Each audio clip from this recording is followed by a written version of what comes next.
அனைவருக்கும் வணக்கம்.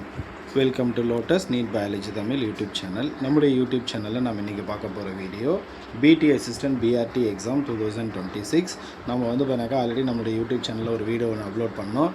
ஸோ தமிழ்நாடு முழுக்க நிரப்பத்தகுந்த வகையில் உள்ள காலி பணியிடங்கள், அதாவது பட்டதாரி ஆசிரியர்கள், அந்த இடைநிலை ஆசிரியர்களுடைய காலி பணியிடங்களை பார்த்தாக்கா கேட்டிருக்காங்கன்னு சொல்லிட்டு ஒரு வீடியோ ஒன்று போட்டோம். ஸோ அந்த வகையில் நமக்கு நோட்டிஃபிகேஷன் எப்போ வேணாலும் வரலாம், ஸோ எதிர்பார்க்கலாம் அப்படின்னு சொல்லிட்டு போட்டிருக்கோம் வீடியோ. ஸோ அதோடைய கண்டினியூஷன் தான். ஸோ இப்போ நமக்கு சிலபஸ் முடிக்கணும் அப்படின்னா எவ்வளோ நாள் தேவை, ஸோ ஸ்டடி பிளான் எப்படி பார்த்தாக்கா தயார் செய்வது, ஸோ இதை பற்றி தான் பார்த்தாக்கா ஒரு வீடியோ ஒன்று பார்க்க போகிறோம். ஸோ வீடியோவை கடைசி வரைக்கும் பாருங்கள். ஸோ ஃபஸ்ட்டு நமக்கு எவ்வளோ நாள் இருக்கலாம் எக்ஸாம். ஸோ நம்ம இன்றைக்கி கரெக்டாக என்ன டேட் அப்படின்னா மே மாதம் 12ஆம் தேதி இன்றைக்கி கரெக்டாக. ஸோ இன்னிலிருந்து நம்ம ஒரு 3 மாதம் டைம் வச்சுப்போம்.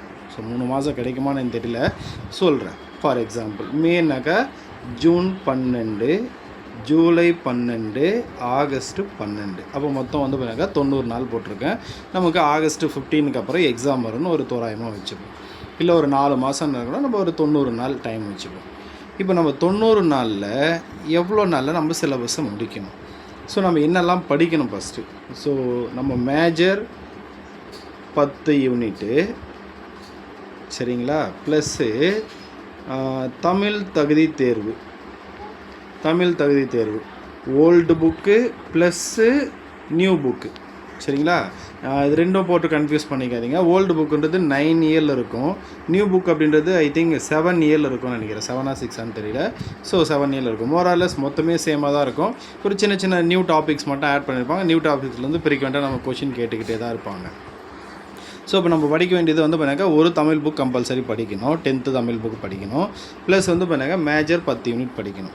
ஸோ இப்போது நீங்கள் டிசைட் பண்ணணும். ஸோ இப்போ இந்த வீடியோ பார்க்குறது எந்த மேஜர் படிக்கிறவங்க வேணாலும் இருக்கலாம். ஸோ தமிழ் இருக்கலாம், இங்கிலீஷ் இருக்கலாம், இல்லை maths, physics, chemistry, botany, zoology, so history, so இந்த மாதிரி ஏதோ ஒரு சப்ஜெக்ட் படிக்கிற டீச்சர் பார்த்தாக்கா இந்த வீடியோ பார்க்கலாம். அப்போது உங்கள்கிட்ட சிலபஸை ஃபஸ்ட்டு பிரிண்ட் அவுட் போட்டு வைங்க. மொத்தம் 10 யூனிட் சிலபஸ், 10 யூனிட் இருக்கும் மேக்ஸிமம், எல்லோரும் காமனாக இருக்கும்.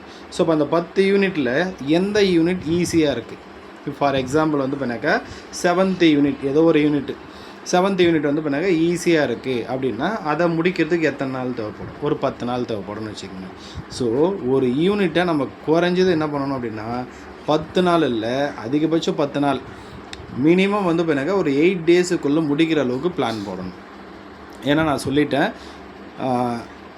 நமக்கு மொத்தமாக சேர்த்து ஒரு 30 நாள் ஒரு மாதத்துக்கு அப்படின்னு எடுத்துக்கிட்டாலே மொத்தம் ஒரு 90 நாள், 3 மாதம்னாலையும் ஒரு 90 நாள்லேருந்து ஒரு 120 நாள் டைம் வச்சுக்கலாம். அப்போது ஒரு யூனிட்டுக்கு 10 நாள் அப்படின்னு டைம் வச்சுக்கிட்டோம் அப்படின்னாக்கா என்ன பண்ண முடியும் நம்மளால், 10 × 10, அப்போ எவ்வளோ நாள் தேவைப்படும், 100 டேஸ் தேவைப்படும். இப்போ நமக்கு சப்போஸ் நம்ம எதிர்பார்த்த மாதிரி நம்ம சொன்ன மாதிரி ஒரு 120 நாள் நமக்கு டைம் கிடச்சிது அப்படின்னா இந்த 100 நாளில் நீங்கள் மேஜரையும் படிக்கணும், side by side daily 1 hour Tamil தகுதி தேர்வுக்கு படிக்கணும். எதுக்காக இந்த டெய்லி 1 hour தமிழ் தகுதி தேர்வு படிக்கணும்னு சொல்கிறேன்னா அதுக்கு நம்ம தனியாக பண்ணாக்கா டைம் அலாட் பண்ண முடியாது. ஒன்று. ரெண்டாவது பண்ணாக்கா தமிழ் தகுதி தேர்வு ஈஸி தானே அப்படின்னு சொல்லிட்டு விட்டுட்டும் போயிடக்கூடாது. ஏன்னா இப்போது இந்த பிடி அசிஸ்டன்ட் பிஆர்டி எக்ஸாம் எழுதுகிற எல்லாருமே பண்ணாக்கா டெட் எக்ஸாம் பாஸ் பண்ணிட்டு வந்தவங்க தான். அதுலேயும் நிறைய பேர் பண்ணால் இப்போ மார்க் கட் ஆஃப் மார்க்கு குறைச்சதுனால நிறைய பேர் பாஸ் ஆகிட்டாங்க. அவங்களில் நிறைய பேர் பண்ணாக்கா என்ன ஸ்கூல் புக்கே படிச்சிருக்க மாட்டாங்க, சும்மா ஏதோ போய் நானும் எழுதுறேன்னு போய் எழுதியிருப்பாங்க, பாஸ் ஆகிட்ருப்பாங்க. ஸோ அந்த மாதிரி நிறைய பேர் வந்தவங்களும் இருப்பாங்க. ஸோ அதனால் நம்ம தமிழ் தகுதி தேர்வை எளிதாக எடுத்துக்கக்கூடாது. தமிழ் தகுதி தேர்வில் ஃபெயில் ஆனா அப்படின்னா அந்த அடுத்து வரக்கூடிய நம்ம மேஜர் பேப்பரை கரெக்ஷன் பண்ண மாட்டாங்க. அப்போ டெய்லி ஒரு 1 hour நம்ம தமிழ் தகுதி தேர்வு படிக்கணும். பேலன்ஸு அட்லீஸ்ட் இப்போ நீங்கள் வேலைக்கு போகிறவங்களா இருந்தீங்கன்னா ஒரு நாளைக்கு 5+1 6 hours நம்ம சாலிடாக பண்ணாக்கா படிக்கணும். அப்போ தான் ஓரளவுக்கு சிலபஸை முடிக்க முடியும். ஸோ வேலைக்கு போகாமல் ஃபுல் டைம் வீட்டிலே இருக்கிறவங்க 12+1 அட்லீஸ்ட் 13 hours பண்ணாக்கா ஃபுல் டைம் படிக்கணும். ஸோ வேலைக்கு போகிறவங்களுக்கும் வேலைக்கு போகாதவங்களுக்கும் நிறைய டிஃப்ரெண்ட் இருக்குது. ஸோ வேலைக்கு போகாதவங்க நான் சொன்னது பண்ணாக்கா ரொம்ப லீஸ்ட்டாக டைம் தான் போட்டிருக்கேன் நான், சரிங்களா. இப்போ 13 ஹவர்ஸ்னு வச்சுங்க, ஒரு நாளைக்கு 8 hours தூங்குறீங்க. இப்போ இது பார்த்திங்கன்னா எவ்வளோ நாள் ஆகிடுச்சு அப்படின்னு பார்த்தீங்கன்னாக்கா கிட்டத்தட்ட நம்ம ஒரு 21 ஹவர்ஸ் ஆகிடுச்சு, இன்னும் 3 ஹவர்ஸ் இருக்குது. 3 ஹவர்ஸ் மற்ற டைமிங் எல்லாம் கூட போயிடுச்சு அப்படின்னாலையும் நமக்கு சாலிடாக வந்து பிறகு ஒரு நாளைக்கு நீங்கள் 13 ஹவர்ஸ் படிக்கணும். சரி, இப்போது ஸ்டடி பிளான் எப்படி போடுறது? இப்போ ஃபார் எக்ஸாம்பிள் இப்போ மொத்தம் நான் சொல்லிட்டேன் 10 யூனிட் இருக்குது. 10 யூனிட்டில் எந்த யூனிட்டை நீங்கள் ஃபஸ்ட்டு ஸ்டார்ட் பண்ண போகிறீங்க அதை டிசைட் பண்ணணும். ஈஸியாக இருக்கிற யூனிட் எடுக்க போகிறீங்களா இல்லை கஷ்டமாகிற யூனிட் எடுக்க போகிறீங்களா? ஸோ ஃபஸ்ட்டு எடுத்தோடனே என்னுடைய சஜெக்ஷன் என்ன அப்படின்னாக்கா ஈஸியாக இருக்கிற யூனிட்டை எடுத்து படிங்க. சரிங்களா? எதுக்காக ஈஸியாக இருக்கிற யூனிட் அப்படின்னு சொல்கிறோம் அப்படின்னாக்கா, ஈஸியாக இருக்கிற யூனிட்டை எடுத்தீங்க அப்படின்னாக்கா உங்களால் வேகமாக படிக்க முடியும். அப்போ வேகமாக படிச்சிங்க அப்படின்னாக்கா உங்களால் ஆன் டைமில் வந்து பண்ணாக்கா அந்த சிலபஸை முடிக்கும்போது உங்களுக்கு ஒரு கான்ஃபிடென்ட் வந்து பண்ணாக்கா ஒன்று இன்க்ரீஸ் ஆகும். அப்போ கான்ஃபிடென்ட் இன்க்ரீஸ் ஆகும்போது அடுத்தடுத்த யூனிட் கஷ்டமாக இருந்தாலையும் நம்மளால் படிச்சிட முடியும். இதே நீங்கள் வந்து கஷ்டமாக இருக்கக்கூடிய யூனிட்டை சூஸ் பண்ணிங்க அப்படின்னாக்கா கண்டிப்பாக வந்து பண்ணாக்கா அதுலேயே லேக் ஆகிடுவீங்க, நிறைய டைம் வேஸ்ட் ஆகிடும், நம்மளால் ஆன் டைம் முடிக்க முடியாது. ஸோ சோர்வு அடைஞ்சிருவோம், எக்ஸாம் வந்து பண்ணாக்கா ஃபுல்ஃபில்லாக பண்ண முடியாமல் போயிடும். அதனால் ஈஸியாக இருக்கிற யூனிட்டை எடுத்துக்குங்க. ஸோ இப்போ எடுத்துக்கிட்டீங்க. ஸோ இந்த மாதிரி ஒரு காலம் போட்டுக்குங்க. ஸோ இன்றைக்கி டேட்டு May 12, அடுத்து 13, 14, 15 இது மொத்தமாக சேர்த்து யூனிட்டு 7 எழுதுறோன்னு வச்சுக்கோங்க. யூனிட் 7 இந்த இடத்துல. ஸோ இப்போ இந்த யூனிட் 7ல் வந்து பண்ணாக்க இது ஃபஸ்ட்டு டைம் ரிவிஷன். ஸோ என்றைக்கு டேட் படிக்கிறீங்க 12, 13 இங்கே வந்து பண்ணாக்கா ஃபஸ்ட் ரிவிஷன் அப்படின்னு ஒன்று போட்டுங்க. இன்னொரு காலம் போட்டு செகண்ட் ரிவிஷன், தேர்ட் ரிவிஷன். இப்போ வந்து பண்ணாக்கா 12 அன்றைக்கி படிக்கிறீங்க இல்லையா, அதை என்ன பண்ணுறீங்க அப்படின்னா 13 படிக்க ஸ்டார்ட் பண்ணுறதுக்கு முன்னாடி ஒரு நாள், அந்த 13 அன்றைக்கி ஸ்டார்ட் பண்ணுறதுக்கு முன்னாடி May 12 என்ன படிச்சிங்களோ, அதாவது இன்றைக்கி என்ன படிச்சிங்களோ அதை நாளைக்கு ரிவைஸ் பண்ணிவிட்டு அப்புறமா தான் புது கண்டென்ட் படிக்கணும். அதுக்கு அடுத்த நாள் வந்து பண்ணாக்கா 14 நீங்கள் புதுசாகவே படிக்கலாம். 15 படிக்கும்போது 12, 13, 14 இந்த 3 டேஸ் படித்ததை இன்னொரு முறை ஒரு கிளான்ஸ் பார்க்கணும். ஸோ இந்த மாதிரி நீங்கள் ரிப்பீட்டடாக ரிவிஷன் பண்ணிக்கிட்டே வந்தீங்க அப்படின்னா உங்களால் வந்து பண்ணாக்கா படித்ததை ஃபுல்ஃபில்லாக ஞாபகம் வச்சுக்க முடியும். நல்லா ஞாபகம் வச்சுக்கோங்க, 10 யூனிட்டையும் ஃபுல்லாக படிக்கிறது ஒன்று இருக்குது, 10 யூனிட்டையும் ரிப்பீட் ரிவிஷன் கொடுத்து படிக்கிறது ஒன்று இருக்குது. யாரால் சார் ஈஸியாக பாஸ் பண்ண முடியும், யாரால் அதிகமான மார்க் வாங்க முடியும்னா 10 யூனிட்டை படிக்கணும், ப்ளஸ்ஸு அட்லீஸ்ட்டு 3 to 4 டைம்ஸை ரிவைஸ் பண்ணணும் அந்த ஒரு யூனிட்டை. அப்போ தான் என்ன பண்ண முடியும்னா அவங்க அந்த படித்ததுலேருந்து எந்த கொஷின் கேட்டாலும் எழுத முடியும். சரிங்களா? இதில் இன்னொரு விஷயம் இருக்குது. நீங்கள் படிக்கிற டாப்பிக்கில் இருந்து உங்களுக்கு என்ன கொஷின் வரலான்னு தோணுதோ அதை வந்து பண்ணாக்கா இந்த சேட் ஜிபிடின்னு ஒன்று இருக்கும், எல்லாருக்குமே தெரிஞ்சிருக்கும் கண்டிப்பாக. இந்த சேட் ஜிபிடியில் போயிட்டு நீங்கள் என்ன கண்டென்ட் வந்து பண்ணாக்கா ஃபார் எக்ஸாம்பிள் ஏதோ ஒரு 1 லைன் இருக்குது, இதுலேருந்து எனக்கு அப்ஜெக்டிவ் டைப் கொஷின் வேணும் அப்படின்னாக்கா ஜஸ்ட் அதில் மைக் இருக்கும், மைக்கை ப்ரெஸ் பண்ணுங்கள்.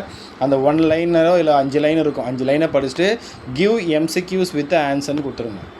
அப்படியே ரீட் பண்ணுங்கள், ரீட் பண்ணிட்டு கிவ் MCQs வித் ஆன்சர்னு சொல்லிட்டிங்கன்னா அதவே அந்த ஒரே பேராகிராஃப் வச்சு அது 10 கொஷின் கொடுத்துரும். ஃபில்லிங் த பிளாங்க்ஸ் மாதிரி வேணுமா அதையும் கொடுத்துரும்.